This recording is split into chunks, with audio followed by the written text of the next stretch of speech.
नमस्ते दोस्तों, स्वागत है आपका हमारे चैनल पर। दोस्तों, आज की जो कहानी है वो हमारे पड़ोसी देश चीन की है। चीन में आज भी इस कहानी को सुनी और सुनाई जाती है। वहाँ के कई वेबसाइट्स, कई न्यूज़ चैनल्स और न जाने कितने जगहों पर आज भी इस कहानी का जिक्र मिलता है। और वहाँ की पुलिस के लिए तो ये कहानी एक रहस्य जैसी हो गई है। इस कहानी को आज 30 साल बीत चुके हैं, लेकिन आज भी वहाँ की पुलिस इस कहानी के रहस्य को नहीं सुलझा पाई।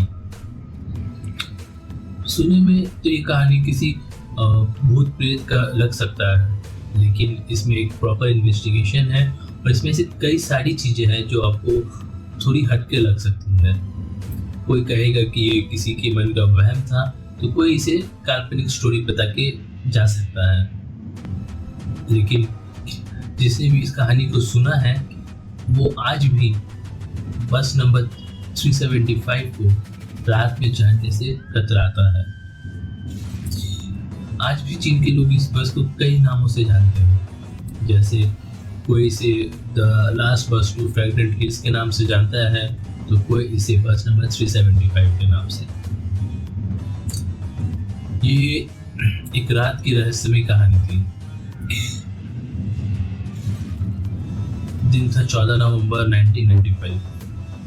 ठंड की रात थी, बाहर कोहरा भी काफी था।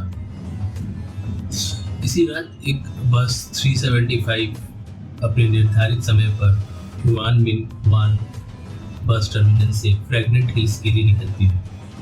क्योंकि बस टर्मिनल से ही निकलती है तो बस में यात्री भरे रहते हैं। लेकिन जैसे जैसे बस अपनी मंजिल की ओर बढ़ती है, सारे यात्री अपने अपने बस स्टॉप पर उतरते चले जाते हैं। अब एक समय आता है जब बस में सिर्फ बस ड्राइवर और एक लेडी कंडक्टर ही बचती है। बस सुनसान रास्ते से जा रही थी। जिस रास्ते से बस जा रही थी वो जंगल और गांव के बीच से होता हुआ गुजरता है। आधी रात का समय था, ठंड काफी थी। इसी तरह से बस एक दो स्टॉपेज बाद अपने निर्धारित स्टॉप समर पैलेस पर रुकती है। इस स्टॉपेज से बस में एक ओल्ड लेडी, एक 19 साल का लड़का और एक यंग कपल चढ़ते हैं। यंग कपल बस की ड्राइवर के पीछे वाली सीट पर जाके बैठ जाते हैं। यंग लड़का गेट के साइड वाली सीट पर बैठ जाता है और जो ओल्ड लेडी थी वो उस लड़के के ठीक पीछे वाली सीट पर बैठ जाती है। बस फिर से फ्रैग्रेंट हिल्स की ओर बढ़ती है।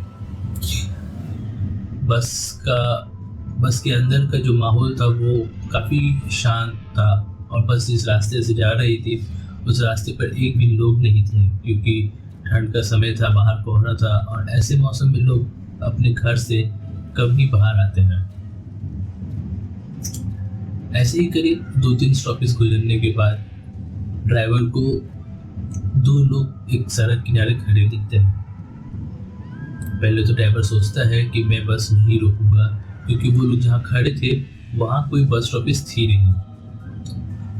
लेकिन लेडी कंडक्टर उसे समझाती है, उसे कहती है कि ये इस रूट की आखिरी बस है, क्या पता इसके बाद उन्हें कोई बस मिले ना मिले। ये सुनकर ड्राइवर बस रोक देता है और वो जो दो लोग थे वो बस के पीछे वाले दरवाजे से बस के अंदर आते हैं। लेकिन जैसे ही वो लोग बस के अंदर आते हैं, बस में बैठे पैसेंजर्स और क्रू मेंबर्स जो थे वो चौंक जाते हैं कि एक्चुअली में वो दो लोग नहीं थे, वो 3 लोग थे। तीसरे इंसान को वो लोग अपने कंधे के सहारे देकर खड़े रखे थे और जो तीसरा व्यक्ति था उसका जो चेहरा था वो नीचे की ओर था, उसके बाल बिखरे हुए थे और उसका फेस कुछ सही से दिख नहीं रहा था। लोग ये सब देख के थोड़ा चौंकते हैं, थोड़ा घबराते हैं। इतने में वो 3 पैसेंजर्स बस की पीछे वाली सीट पर जाकर बैठ जाते हैं।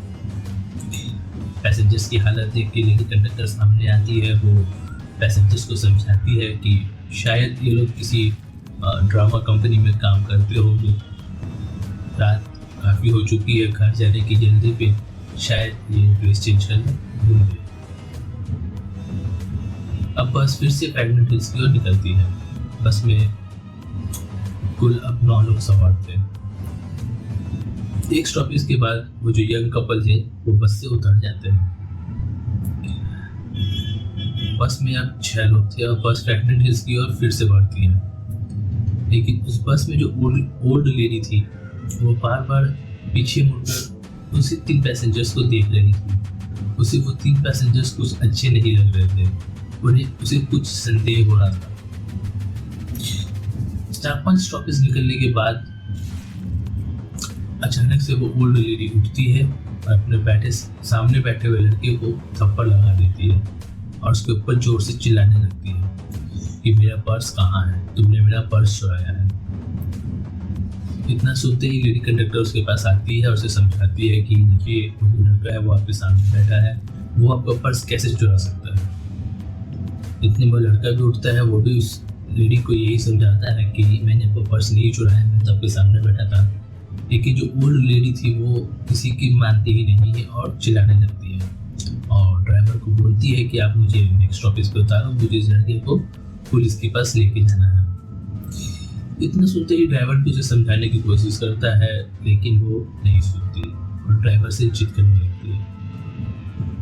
इतने में नेक्स्ट स्टॉपेज आता है। ड्राइवर बस रोक देता है और जो ओल्ड लेडी थी वो उस लड़के को कॉलर से पकड़ के बस से नीचे उतारती है और बस अपनी मंजिल की ओर बढ़ने लगती है। अब इस लड़के के साथ बहुत कुछ हो चुका था। इतने में वो फ्रस्ट्रेटेड हो जाता है। वो उस बुढ़िया पे चिल्लाता है। वो कहता है कि मैंने आपका पर्स नहीं चुराया है और आपने मुझ पर गलत इल्ज़ाम लगाया है। इसके चलते मेरी ये आखिरी बस थी जो मुझसे छूट गई। अब मैं घर कैसे जाऊँगा। तभी वो जो ओल्ड लेडी थी वो बोलती है कि मुझे पता है तुमने मेरा पर्स नहीं चुराया और मैं तुम्हें पुलिस के हवाले भी नहीं करूँगी। एक्चुअली मैंने तुम्हें इस बस से उतारा था ताकि मैं तुम्हारी जान बचा सकूँ। अब इतना सुनते ही वो लड़का शॉक में आ जाता है। वो बोलता है कि मेरी जान को क्या हुआ है और आप किससे मेरी जान बचाना चाह रहे थे। तभी वो ओल्ड लेडी बोलती है कि याद है वो जो 3 लोग लास्ट में बस में चढ़े थे, मैं बार बार उन्हें ही देख रही थी पूरे रास्ते में। और एक समय ऐसा आया जब उनके जो कपड़े थे वो हवा में उड़ने लगे और मैंने देखा कि उन तीनों में से किसी के पाँव थे ही नहीं। इतने में मुझे उस तीसरे व्यक्ति का चेहरा दिखाई दिया और मैं समझ गई कि ये लोग इंसान है ही नहीं। तो इतना देखते ही मुझे जल्द से जल्द इस बस से उतरना था और मुझे तुम्हें भी इस बस से उतारना था ताकि मैं तुम्हारी जान बचा सकूं। इसीलिए मैंने ये सब नाटक किया। ये सब सुनकर लड़का बोला कि आपने ये बात कंडक्टर और ड्राइवर को क्यों नहीं बताई। तो उस लेडी ने कहा कि मैंने बताई थी लेकिन उन्होंने मेरी बात को सीरियसली नहीं लिया और मुझे कहने लगी कि शायद आपका कोई वहम हुआ है। ये सब बात होने के बाद वो ओल्ड लेडी और वो लड़का पुलिस के पास जाते हैं। पुलिस को अपनी सारी बात बताते हैं लेकिन पुलिस उनकी इस बातों पे विश्वास नहीं करती और उन्हें घर जाने की राय देती है और उनसे कहती है कि अगर ऐसा कुछ मामला सामने आता है तो पुलिस उसकी कार्रवाई जरूर करेगी। अब बात आई गई हो जाती है।